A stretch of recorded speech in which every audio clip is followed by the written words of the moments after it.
नमस्कार दोस्तों, आपका हमारे इस YouTube चैनल जनता ही जनार्दन पर हार्दिक स्वागत है। दोस्तों, इस वीडियो में हम आपको बताएंगे कि हरियाणा प्रदेश में परिवार से जुड़ी राजनीति अब किस कदर हाशिए पर आ चुकी है, या यूं कहें कि परिवारवादी राजनीति का इस लोकसभा चुनाव में अंत होने जा रहा है। वीडियो पसंद आए तो आप हमारे इस चैनल को सब्सक्राइब करें, वीडियो को शेयर व लाइक भी करें। दोस्तों, हरियाणा की राजनीति के तीन लाल देश भर में मशहूर थे। देवीलाल, बंसीलाल और भजनलाल। तीनों के वारिस भी राजनीति में सक्रिय रहे हैं, लेकिन 2024 के लोकसभा चुनाव में बंसीलाल और भजनलाल के परिवार का कोई भी सदस्य चुनाव नहीं लड़ रहा। देवीलाल के परिवार के सदस्य जरूर हिसार लोकसभा से चुनाव मैदान में हैं, लेकिन आपसी झगड़े के चलते चौटाला परिवार भी अपनी पूरी राजनीतिक पूंजी खर्च कर चुका है। आपको बता दें, बंसीलाल स्वतंत्रता सेनानी और कांग्रेस नेता थे। उनका जन्म भिवानी जिले में हुआ था। बंसीलाल 4 बार हरियाणा के मुख्यमंत्री रहे। 1975 में इमरजेंसी के दौरान बंसीलाल पर हरियाणा में धक्केशाही करने के आरोप लगे थे। बंसीलाल को तत्कालीन प्रधानमंत्री स्वर्गीय श्रीमती इंदिरा गांधी की सरकार में रक्षा मंत्री के रूप में भी काम करने का मौका मिला था। 1996 में बंसीलाल ने हरियाणा विकास मंच की स्थापना की और बीजेपी के साथ मिलकर सरकार चलाई। बंसीलाल को एक कुशल प्रशासक और हरियाणा के विकास का पुरोधा माना जाता है। बंसीलाल के बेटे सुरेंद्र सिंह भी राजनीति में सक्रिय रहे।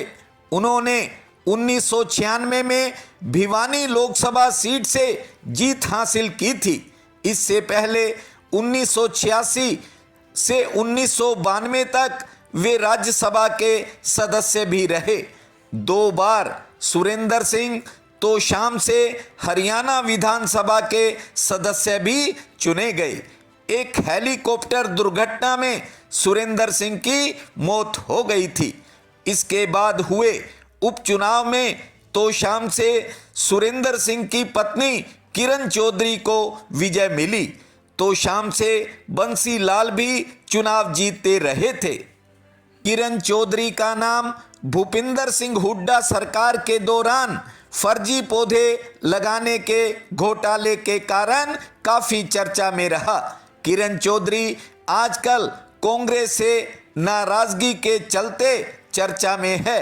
कांग्रेस ने किरण चौधरी की बेटी श्रुति चौधरी का भिवानी से टिकट काटकर रावदान सिंह को दे दिया है। दोस्तों, चौधरी भजनलाल 3 बार हरियाणा के मुख्यमंत्री रहे। उनको राजीव गांधी की सरकार में कृषि और वन मंत्री के रूप में काम करने का मौका भी मिला। भजनलाल की पत्नी जसमा देवी, पुत्र कुलदीप बिश्नोई, चंद्रमोहन और पुत्र वधू रेणुका बिश्नोई राजनीति में सक्रिय रहे हैं। वर्ष 2007 में भजनलाल ने कांग्रेस से अलग होकर हरियाणा जनहित कांग्रेस का गठन किया और हिसार से लोकसभा के लिए चुने गए। भजनलाल की मृत्यु के बाद 2011 में हुए उपचुनाव में हिसार से कुलदीप बिश्नोई की जीत हुई। कुलदीप 4 बार आदमपुर से विधायक भी रहे हैं। कुलदीप बिश्नोई की पत्नी रेणुका भी आदमपुर से विधायक रह चुकी हैं। चंद्रमोहन हरियाणा के उप मुख्यमंत्री रह चुके हैं। कुलदीप बिश्नोई ने अपनी हरियाणा जनहित कांग्रेस का भाजपा में विलय कर दिया था। चंद्रमोहन कांग्रेस में बने हुए हैं। कुलदीप और चंद्रमोहन को टिकट मिलने की चर्चा थी।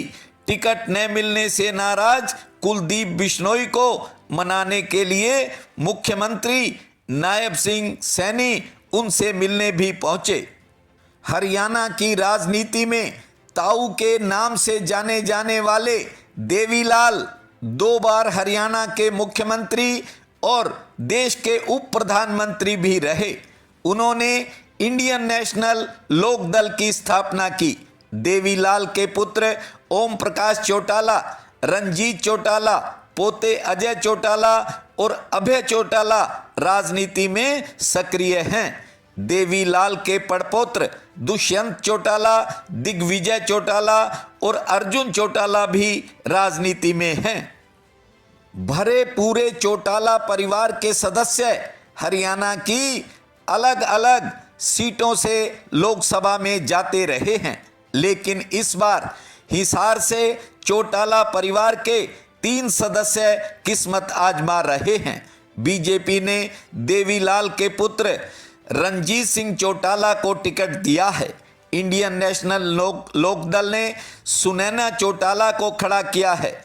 लोकदल से अलग हुई जेजेपी ने नैना चौटाला पर दाव लगाया है।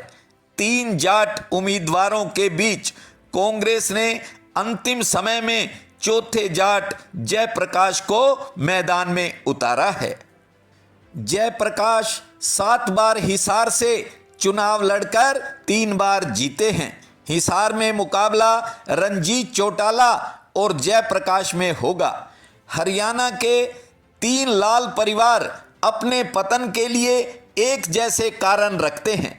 बंसीलाल और भजनलाल ने कांग्रेस से अलग होकर अपनी पार्टियां बनाई। बंसीलाल की हरियाणा विकास पार्टी बाद में कांग्रेस में मिल गई। कुलदीप बिश्नोई ने हरियाणा जनहित कांग्रेस का बीजेपी में विलय किया। कुलदीप और चंद्रमोहन के अलग अलग होने का भी परिवार की पकड़ पर बुरा असर पड़ा। देवीलाल के पोते अजय चौटाला और अभय चौटाला की लड़ाई में इंडियन नेशनल लोकदल का भी बंटवारा हो गया। अजय चौटाला की जेजेपी ने विधानसभा चुनाव जीतने के बाद बीजेपी से मिलकर सरकार चलाई। अजय चौटाला के पुत्र दुष्यंत चौटाला उप मुख्यमंत्री भी रहे। अब बीजेपी की तरह जेजेपी को भी हरियाणा के गांवों में विरोध का सामना करना पड़ रहा है। इससे यह भी पता चलता है हरियाणा में भी परिवार की राजनीति का युग जो है अब जा रहा है, या यूं कहें कि हरियाणा में परिवारवादी राजनीति का अंत करीब आ चुका है। इस वीडियो में इतना ही। मिलते हैं एक नए वीडियो के साथ। तब तक के लिए आपका बहुत बहुत धन्यवाद।